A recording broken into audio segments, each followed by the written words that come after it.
Sir Cliff Richard, would you believe, is 79 today? Well, he's got a special announcement for us. Our Ross caught up with him in Florida. I cannot, and I'm sure the world cannot, believe that it is the big 8-0 coming up. I can believe it. I mean, Really? I've lived it all, and I dreamed about being like Elvis. And then suddenly I had a career, and we were competitors together. And I loved that. But did I think it was going to go on for 60 years? No, I didn't think I'd ever be 60 years old. People said, well, you're going to have a big party. I said, I'd rather have 3 or 4 small ones, you know. The original title for my tour was going to be the 80th birthday tour. And I said, oh, we've done that, 70th birthday tour, 75th birthday tour. And I was speaking to myself, saying, well, I feel great. At 80, I like the fact that it sounds good.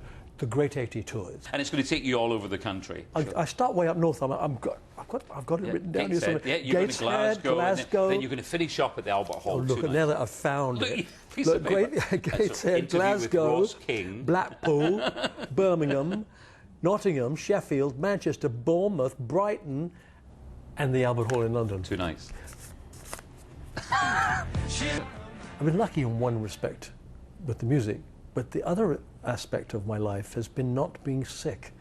You know, in 61 years now, I think I've only cancelled about 4 times, and that's because my voice disappeared, and I've never really been sick. Have you heard that phrase, older and wiser? Well, all I've done is get older. So now I'm trying to get wiser. What do you hate talking about? I dislike talking about my family now. My sister Joan and I, we sort of lived closer to each other, so we talked a lot about things. And my sister Jackie also was with her, and they're the ones that found a home for my mother who had dementia. And Joan and I were talking once in Portugal. She lives in Portugal. And she said to me, and we were just thinking, oh my goodness, maybe it'll happen to us. She said, well, if it happens to me, will you look after me? I went, of course I will. I'll put you in a cell. So we were having a joke about it, and she said, and if anything happens to you, I'll look after you. And I told this to a journalist, and then they wrote that Cliff and his sister have made a suicide pact. And my sister was so upset, and I said, well, you know we didn't. We were just having fun, trying to, you know, dealing with a person, a mother particularly, or any family member that has dementia is really not very easy. And so we were trying to make light of it and in easing it off for ourselves. So it's talking about my family now. I only used an instance like that to explain why I don't like talking about family or friends. They're not in show business, and the press have no need to have any opinion about them. What's your take on Brexit? Because everyone's baffled. Well, I mean, I don't think anybody's really quite explained it, or certainly at the beginning. I mean, I wasn't allowed to vote anyway. I think I would be tempted to have stayed.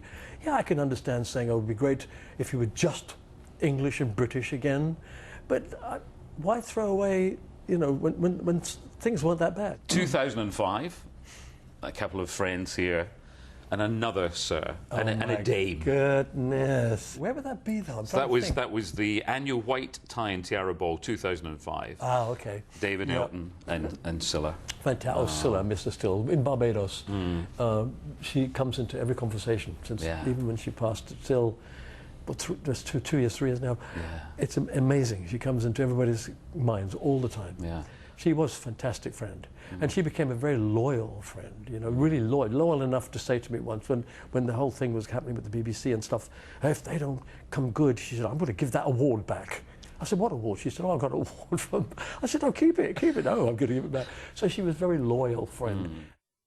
Good friends. We're going to have more from that interview on tomorrow's show. Cliff is looking so well. Right after the break, in his first interview since being diagnosed with Parkinson's, Paul Sinha from The Chase tells me about his plans for a Christmas wedding and whether he knew